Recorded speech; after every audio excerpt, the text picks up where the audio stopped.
बिहार में नीतीश सरकार में मंत्रिमंडल के विस्तार की अटकलें लगाई जा रही हैं। कहा जा रहा है कि जल्द ही मंत्रिमंडल को नया रूप दिया जाएगा। इस विस्तार के जरिए सीएम नीतीश पार्टी में उठ रहे विरोध को शांत करने की भी कोशिश कर रहे हैं। जी हां, मुस्लिम चेहरे को इस बार मंत्रिमंडल में तरजीह दी जा सकती है। तो रेस में कौन कौन से दिग्गज शामिल हैं, इस रिपोर्ट में देखिए।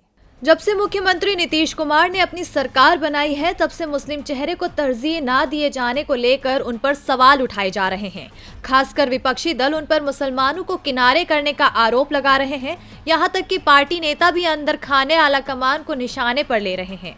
बैकफुट पर आए सीएम नीतीश कुमार अब ऐसा फैसला लेने जा रहे हैं जिससे नाराज नेताओं को मनाया जा सके। कहा जा रहा है कि मंत्रिमंडल विस्तार में नीतीश मुस्लिम नेता को तवज्जो दे सकते हैं।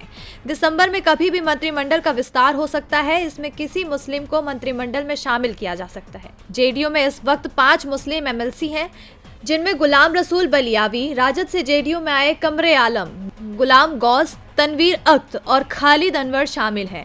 चर्चा है कि इन्हीं 5 में से किन्हीं को नीतीश मंत्री बना सकते हैं। दरअसल इस बार विधानसभा चुनाव में 11 में से एक भी मुस्लिम नेता जीत दर्ज नहीं कर पाया है।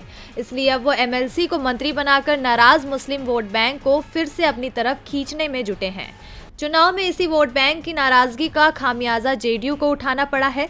इस बार मुस्लिम वोट नहीं मिलने की वजह से जेडीयू की सीटों की संख्या कम हो गई है। पार्टी इस बार तीसरे नंबर पर आई है, जबकि बीजेपी को कई अधिक सीटें मिली हैं। इसलिए सीएम नीतीश मुस्लिमों को मंत्रिमंडल में शामिल करके उनकी नाराजगी दूर करने में जुटे हैं। साथ ही वो ये भी साबित करना चाहते हैं कि जेडीयू बीजेपी की तरफ केवल हिंदुत्व की राजनीति नहीं करती है। दरअसल जब से नीतीश ने अपने मंत्रिमंडल का गठन किया है, तब से उन पर केवल भगवाधारी होने के आरोप लगाए जा रहे हैं, लेकिन वो अक्सर इस पर सफाई देते हैं। मगर अब की बार मंत्रिमंडल विस्तार में मुस्लिम चेहरे को अहमियत देकर जहां वो आक्रोश खत्म करेंगे, वहीं अपनी छवि भी साफ करेंगे। अब देखना होगा कि क्या पुराना वोट बैंक उनके पास वापस आ पाता है या नहीं। डीबी लाइव की रिपोर्ट।